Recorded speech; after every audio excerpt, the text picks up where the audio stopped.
হঠাৎ আমি লক্ষ্য করলাম আমার ছাত্রের চোখ আমার বিশেষ জায়গায়। আমি তখন খুব লজ্জা পেয়ে যাই। লজ্জায় আমার নাক মুখ লাল হয়ে যায়। ছাত্রের এই লোলুপ দৃষ্টি আমাকে উন্মাদ করে দিচ্ছে। কতক্ষণ নিজেকে ধরে রাখা যায়? আগুনের পাশে মোম জ্বালালে মন কতক্ষণ শক্ত থাকতে পারে? ঠিক আমার অবস্থাও তেমন হতে লাগল। আমি ধীরে ধীরে তার প্রতি দুর্বল হতে শুরু করলাম। তারপর সে আমাকে বলল, ম্যাডাম, একটি গান আমার খুব প্রিয়। আপনি গানটি শুনতে থাকুন, আমি আপনার জন্য চা বানিয়ে নিয়ে আসি।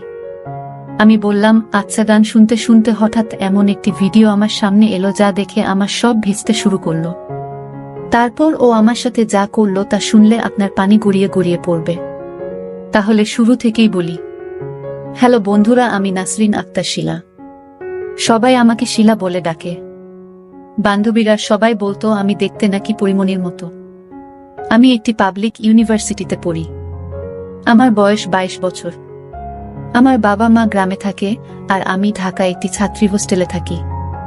আমার মা বাবার আমার পড়াশোনার খরচ চালাতে খুব কষ্ট হয়, তাই বাধ্য হয়ে আমি একটা টিউশনি খুঁজি। আশেপাশে কোনো টিউশনি খুঁজে পাচ্ছিলাম না। তাই আমি একটি জাতীয় পত্রিকায় বিজ্ঞাপন দিয়ে পড়াতে চাই। বিজ্ঞাপন মাধ্যমে একটি ফোন পেলাম। একজন বয়স্ক লোক আমাকে ফোন করে বলল, আমার ছেলেকে পড়াতে পারবেন? 10ম শ্রেণীর ছাত্র। আমি বললাম যে পারবো আঙ্কেল। প্রথম দিন পড়াতে গিয়ে দেখি 10ম শ্রেণীর ছাত্র ছেলেটা বেশ সুন্দর এবং স্মার্ট। দেখতে শুনতে খুব ভালো, ব্যবহার ও নম্র। তারপর তার মা বাবার সাথে কথা বলে প্রাইভেট পড়াতে শুরু করি। ছেলেটাকে যখন প্রথম দিন প্রাইভেট পড়াতে যাই, তখন হঠাৎ করে আমি চেয়ে দেখি ছেলেটি আর চোখে মাঝে মাঝে আমার দিকে চেয়ে থাকে। তার চাওয়ার মধ্যে অন্যরকম রহস্য বোঝা যায়। এইভাবে আমি আমার গতিতে প্রাইভেট পড়াতে থাকি। পড়াতে পড়াতে প্রায় 2 সপ্তাহ এভাবে চলে গেল। হঠাৎ একদিন তাকে প্রাইভেট পড়াতে গিয়ে দেখি তাদের বাসায় কেউ নেই। তারপর আমি জিজ্ঞেস করলাম, আঙ্কেল আন্টি কোথায় গেছে? সে বলল, তারা বেড়াতে গেছে, আসতে একটু দেরি হবে। বাসায় কেউ নেই, খালি বাসায় আমি আর আমার ছাত্র। মনের মধ্যে কিছুটা ভয়ও কাজ করছে। তাছাড়া খালি বাসা আর ওদিকে আমার ছাত্রের লক্ষণ ও আজকে খুব একটা ভালো বুঝতেছি না। কেমন করে যেন আমার দিকে চেয়ে রইল। তারপর আমার ছাত্র বলল, ম্যাডাম, আমার খুব মাথা ব্যথা করছে। চা খাবেন? আপনি চা খেলে আপনার জন্য চা বানাবো। আপনার সুবাদে আমার চা খাওয়া হলো। আমি বললাম, ঠিক আছে, চা খাওয়া যেতে পারে। আমার কথা শুনে ছাত্র খুব সুন্দর করে মনের মাধুরী মিশিয়ে চা বানিয়ে আনল। আমি চা মুখে দিয়ে দেখলাম অনেক মজা হয়েছে। আমার ছাত্র যে এত সুন্দর করে চা বানাতে পারে তা আমি কখনো কল্পনাই করতে পারিনি।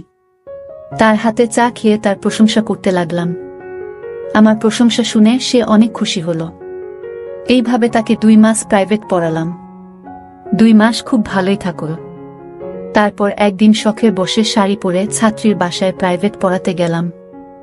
আমার ছাত্র আমাকে দেখে বলল, ম্যাডাম, আপনাকে অনেক সুন্দর লাগছে। ম্যাডাম, আমি আপনাকে সত্যিই অনেক ভালোবাসি। আপনার ব্যবহার, চেহারা সুন্দর, বনলতার মতো চুল, সবকিছু আমাকে মুগ্ধ করেছে।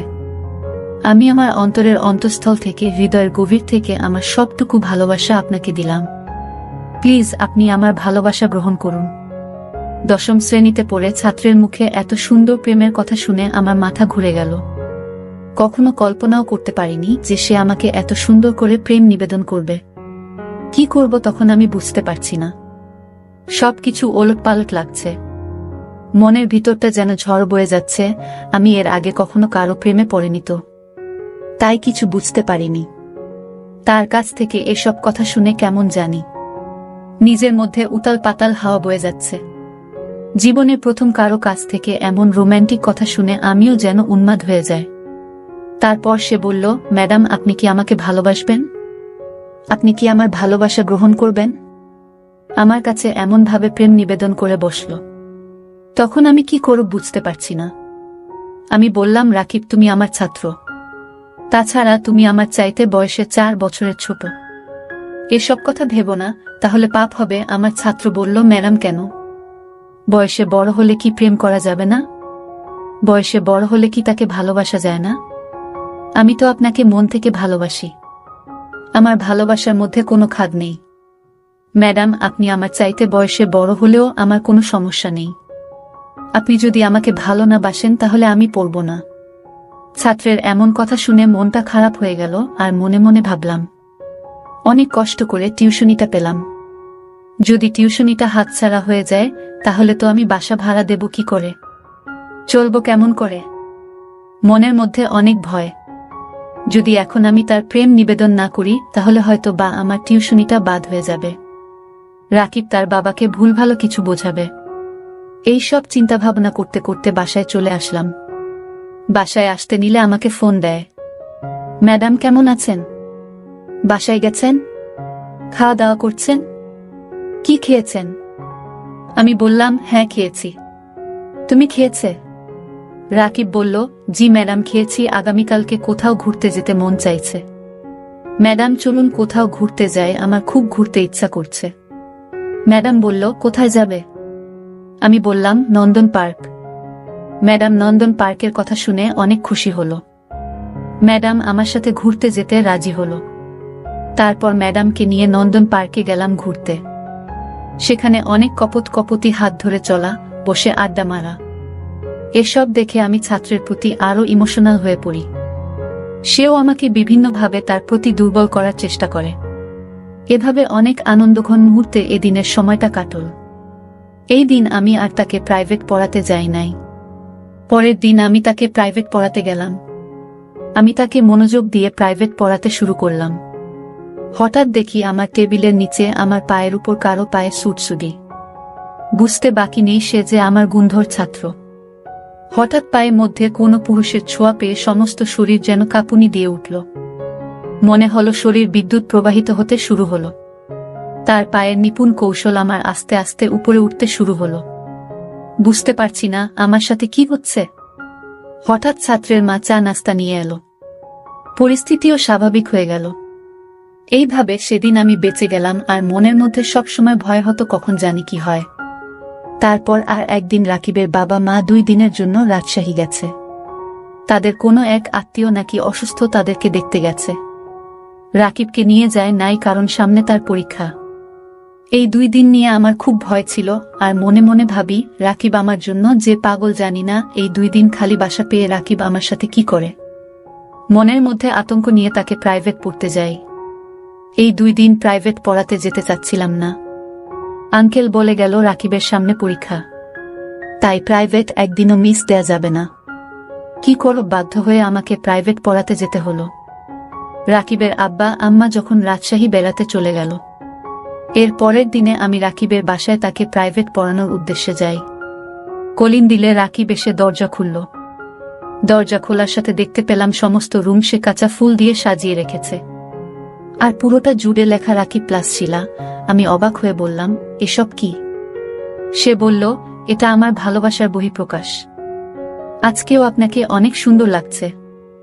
ম্যাডাম, আপনাকে একটা কথা বলবো, দয়া করে আমার কথাটা রাখবেন। আমি বললাম, বলো, রাখার মতো হলে রাখব। তারপর আমি বললাম, প্লিজ আমার কথা রাখবেন। মা বাবা 2 দিনের জন্য বেড়াতে গেছে। এই 2 দিন আমি শুধু আপনার সাথে গল্প করব। ম্যাডাম, না করেন না। তার এমন রিকোয়েস্ট আমি না করতে পারলাম না। আমি বললাম, ঠিক আছে, যাও, তোমার কথা রাখলাম। গল্প করতে করতে হঠাৎ আমি লক্ষ্য করলাম আমার ছাত্রের চোখ আমার বিশেষ জায়গায়। আমি তখন খুব লজ্জা পেয়ে যাই। লজ্জায় আমার নাক মুখ নীল হয়ে যায়। ছাত্রের এই লোলুক দৃষ্টি আমাকে উন্মাদ করে দিচ্ছে।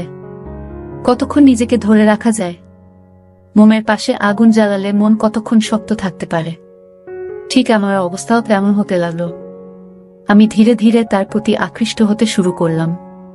তারপর সে আমাকে বলে, ম্যাডাম, একটি গান আমার খুব প্রিয়, আপনি গানটি শুনতে থাকুন, আমি আপনার জন্য চা করে নিয়ে আসি।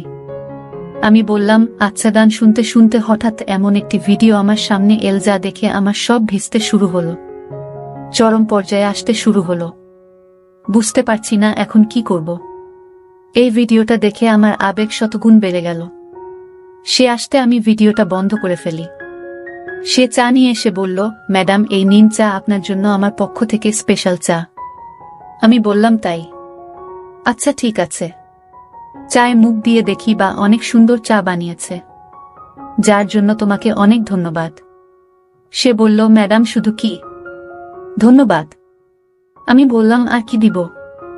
আমার কাছে তো দেওয়ার মতো কিছু নেই। আমি বললাম, ম্যাডাম একটু ভেবে দেখুন, অনেক কিছুই আছে। এই বলে সে ভিতর থেকে কি যেন আনতে গেছে, আর আমি চা খাচ্ছিলাম। হঠাৎ পিছন থেকে আমার কাঁধের উপর কারো হাতের ছোঁয়া অনুভব করি। হাতের ছোঁয়া পেয়ে আমার মনে হলো যেন সমস্ত শরীরে অনুভূতির ঝড় বইতে শুরু হলো। আমি পিছনে ফিরে দেখি আর কেউ নয়, সে আমারই ছাত্র। তারপর সে আস্তে আস্তে তার হাতে এবং অন্যান্য প্রত্যঙ্গের গতি বিভিন্ন কৌশলে কাজে লাগাতে লাগল। আমি তো তার কৌশল দেখে অবাক। মাত্র ক্লাস 10-এ পড়ে একটা ছেলে কি করে এত কৌশলে একটা মেয়েকে বশ করতে পারে, একটা মেয়েকে আবেগের জোয়ারে ভাসিয়ে দিতে পারে। অবশেষে তার কৌশলের কাছে আমি হেরে গেলাম। মাত্র ক্লাস 10-এ পড়ে ছেলের কৌশলের মার আমি খুশি হয়ে যেন আমি আনন্দে ভাসতে শুরু করলাম। কিভাবে কি হয়ে গেল আমি বুঝতে পারলাম না। প্রায় 2 ঘন্টা বিনোদনের পর আমি উঠে দাঁড়ানোর চেষ্টা করলাম, কিন্তু পারলাম না। অনেক কষ্ট হচ্ছে, মনে হচ্ছে যেন আমার উপর দিয়ে কালবৈশাখী ঝড় বয়ে গেছে। খুব কষ্ট করে আস্তে আস্তে বাসায় আসলাম। তারপর 2 দিন পর্যন্ত আর বিছানা থেকে উঠতে পারছিলাম না। আর মনে মনে ভাবলাম, এত ছোট একটি ছেলে কিভাবে এত কৌশল জানল। তার কৌশলের মায়ের কাছে আমি যেন লণ্ডভণ্ড হয়ে গেছি। অনেক কষ্ট করে প্রায় 1 সপ্তাহ পর আমি সুস্থ হয়ে পরের দিন আবার টিউশনি পড়াতে যায়। সে আমাকে দেখে বলল, কি ম্যাডাম, কেমন দিলাম সেদিন? আমি লজ্জার কথা বলি না, মুখ লাল হয়ে গেছে। তারপর সে আস্তে আস্তে আবার আমার সাথে ওরকম কাজ করে। আমার বাধ্য হয়ে তাকে দিতে হতো। মনে মনে ভাবতাম, নষ্ট হয়েছে একজনের দ্বারাই হই। আর সে যেহেতু আমাকে নষ্ট করেছে, সুতরাং আমি তাকেই বিয়ে করব। এইভাবে প্রায় 2 মাস পার হয়ে গেল। হঠাৎ একদিন আমার বমি বমি ভাব আসছে। বুঝতে পারছি না হঠাৎ বমি হচ্ছে কেন। মনের ভিতর সন্দেহের তীর বিদ্ধ হল। জানি না আমার কি হয়েছে। মনের সন্দেহ দূর করতে টেস্ট করলাম। টেস্ট দেখে আমার পায়ের নিচ থেকে মাটি সরে গেল। নিজেকে খুব অসহায় মনে হলো। এখন আমি কি করি? বাধ্য হয়ে তার সাথে আমার এই ব্যাপারে কথা বলতে হবে। আমি আমার ছাত্রকে সব বলার পর সে চুপ করে রইল। নিজেকে খুব অসহায় ভাবতে শুরু করল। সেও বোকা হয়ে রইল, কোনো কথা বলল না। আমি বললাম, তুমি তোমার বাবা মায়ের কাছে বিষয়টা শেয়ার করো, না হলে আমি মরে যাব। রাকিব ভয়ে ভয়ে তার মায়ের কাছে সব শেয়ার করল। তার মা এসব কথা শুনে হতবাক হয়ে পড়ল। তারপর তার মা তার বাবার কাছেও বিষয়টা শেয়ার করল। তার বাবা বলল, মেয়েটাকে ডেকে আনো আমার কাছে। অনেক কিছুর পর রাকিবের বাবা আমাকে ডেকে নিয়ে বলল, মানে আমার দুষ্টু ছেলেটাকে ক্ষমা করে দাও। তোমার সাথে যা করছে তা অন্যায় হয়েছে। তারপর রাকিবের বাবা কাজী ডেকে এনে রাকিব আর আমাকে বিয়ে পড়িয়ে দিল। কিছুদিন পর রাকিবের আর আমার কোল আলোকিত করে একটি পুত্র সন্তান জন্ম নিল। শিলা এখন তার সন্তান, স্বামী এবং সংসার নিয়ে ব্যস্ত। বিশ্ববিদ্যালয়ে পড়ুয়া একটা মেয়ের স্বপ্ন এভাবে একটি ছোট্ট ভুলের জন্য ধ্বংস হয়ে গেল। প্রিয় বন্ধুরা, সব শেষে আমি বলবো, জীবনে চলার পথে অনেক বাধা আসতে পারে। আর এই সব বাধাকে অতিক্রম করে যদি তোমরা চলতে পারো, তাহলেই কেবল তোমাদের জীবনের সফলতা সম্ভব।